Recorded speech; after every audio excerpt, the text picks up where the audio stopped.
नमस्कार जय हिंद साथियों, मैं हूं अमरजीत और आप सब देख रहे हैं अपना YouTube channel to study up a great place to learn Hindi class 10th objective type questions और आंसर। फिर से आपके समक्ष एक बार चैप्टर 3 को लेकर के भारत से हम क्या सीखें, भाषण। इसमें जो है कि हम 20 प्रश्नों को कवर करेंगे।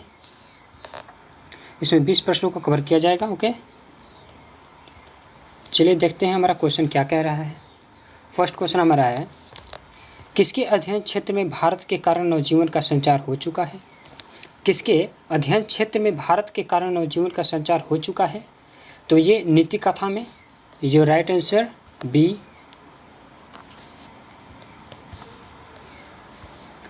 दारिश नामक सोने के सिक्कों से भाड़ा घड़ा किसे मिला था? दारिश नामक सोने के सिक्कों से भाड़ा घड़ा किसे मिला था? तो ये आपको मिलता है वारेन हेस्टिंग को। सर विलियम जोन्स ने भारत की यात्रा कब की थी? सर विलियम जोन्स ने भारत की यात्रा कब की थी? तो ये किए थे आपको 1783 में। प्रथम मानव का अर्थ है, प्रथम मानव का अर्थ है, तो प्रथम मानव का अर्थ होता है प्राचीन मानव।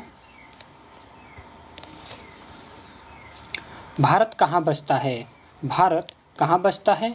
तो ये गाँवों में बसता है। Your right answer D. कौन प्राचीनतम भाषा है? कौन प्राचीनतम भाषा है? Your right answer C, Sanskrit. Okay, हकर्स कौन थे? हकर्स कौन थे? तो ये एक वनस्पति वैज्ञानिक थे। योर राइट आंसर अ। भारत से हम क्या सीखे पाठ में नए सिकंदर विशेषण किसके लिए प्रयुक्त हुआ है? भारत से हम क्या सीखे पाठ में नए सिकंदर विशेषण किसके लिए प्रयुक्त हुआ है? तो ये युवा अंग्रेज अधिकारियों के लिए हुआ है। Your right answer C. Max Muller को वेदांतियों का वेदांती किसने कहा? मैक्स मूलर को वेदांतियों का वेदांती किसने कहा? तो ये विवेकानंद जी ने कहे होते हैं, विवेकानंद जी कहते हैं। Your right answer B.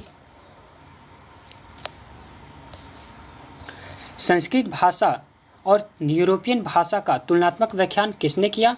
तो ये करते हैं मैक्स मूलर ने। योर राइट आंसर अ यानी ए। चलिए नेक्स्ट क्वेश्चन की तरफ चलते हैं। नेक्स्ट क्वेश्चन अब हमारा कह रहा है कि विधा का संबंध है, विधा का संबंध है किससे संबंध है? तो ये मानव विज्ञान से है ना। राइट आंसर सी हो जाएगा आपका।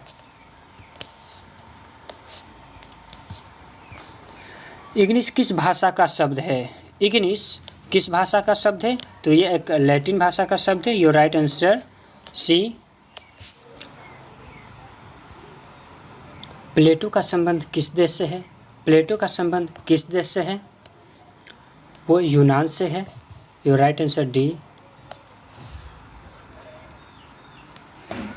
शाहनामा का रचना काल है, शाहनामा का रचना काल है 10वीं और 11वीं सदी। Your right answer B. Munda किस देश की जाति थी? मुंडा किस देश की जाति थी? तो ये भारत की जाति थी। Your right answer C.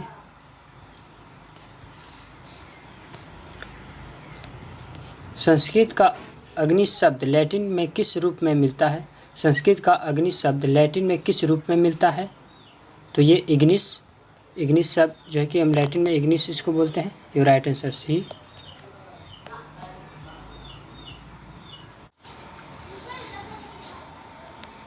Warren Hasting था, वारेन हेस्टिंग क्या था?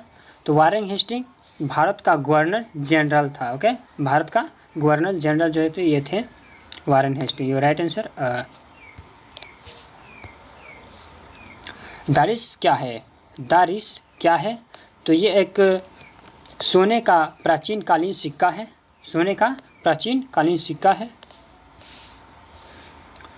172 दारिश नामक सोने का सिक्का कहाँ मिला था? 172 दारिश नामक सोने का सिक्का कहाँ मिला था? तो ये आपको हो जाएगा सी। ये जो राइट आंसर वाराणसी में। Your right answer C. Varanasi में जो है कि इनको 172 दारिश नामक सोने का सिक्का मिलता है। लिप्सिंग विश्वविद्यालय में मैक्स मुलर ने किस भाषा का अध्ययन किया? लिप्सिंग विश्वविद्यालय में मैक्स मुलर ने किस भाषा का अध्ययन किया? तो ये जो है कि संस्कृत भाषा का अध्ययन करते हैं लिप्सिंग विश्वविद्यालय में। Your right answer C. चलिए फिर मिलते हैं नेक्स्ट वीडियो में, तब तक के लिए नमस्कार, जय हिंद साथियों।